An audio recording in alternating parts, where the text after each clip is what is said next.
Hi friends, ఈ ఊళ్ళో ఈరోజు రాముల గుడి పండుగ జరుగుతుంది. నేను దేవునికి కేసరి నైవేద్యం చేస్తున్నాను. చేసి చూపించాను. రవ్వ తీసుకున్నాను ఫ్రెండ్స్, మీకు తర్వాత చూపించా. ఒకటి, రెండు, మూడు,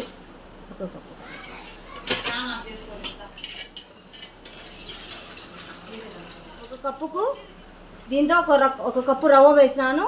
2 కప్పులు రవ్వ పోసినాను. 6 కప్పులు నీళ్ళు పోసినాను.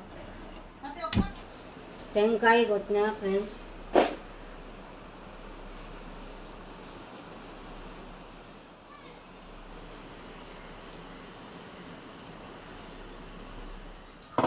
నెయ్యి పోసుకుందామండి.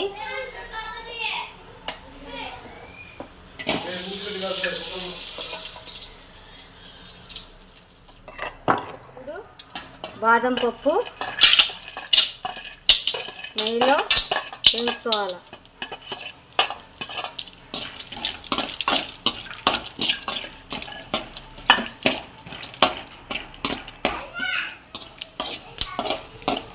ఇప్పుడు జీడిపప్పు వేసుకోవాలి.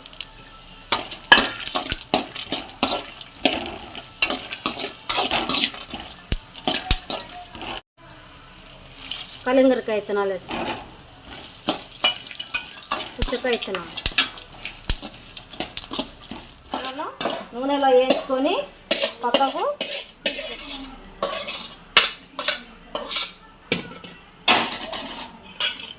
ఈ నెయ్యిలో వేయించుకొని పక్క తీసి పెట్టుకోవాలి. మనంతా నెయ్యి వేసుకొని రవ్వ వేయించుకున్నాం.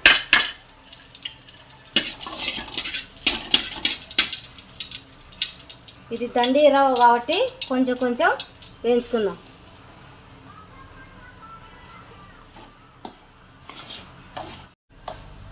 ఎర్రగా కొంచెం ఎర్రగా దోరగా వచ్చినాక వేయించుకుందాం. ఇట్లా కలుపుకుంటా వేయించుకోవాలా, లేకుంటే అడుగంటుతుంది కదండి. కొంచెము నెయ్యి వేసుకుంటున్నాను, ఎందుకంటే మనము రవ్వ పోసుకుంటాం కదా, అప్పుడు ఉంట కట్టుకోకుండా ఉంటుంది.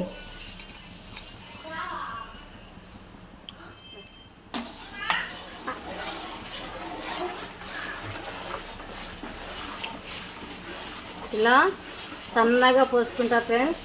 దండికి కాబట్టి రవ్వ నేను మా కూతురుతో పోపించుకుంటున్నాను. ఇలా కలుపుకోవాలి. ఇప్పుడు కేసరి రెడీ అయింది. ఫుడ్ కలరు, ముద్దమాడిపప్పు, జీడిపప్పు, ద్రాక్ష, ఈ పుచ్చకాయ విత్తనాలు, చక్కెర అన్నీ వేసుకొని మీకు చూపించాను. ఇప్పుడు రెడీ అయింది. దండికి కాబట్టి నేను కర్రతో కలబెడతాను.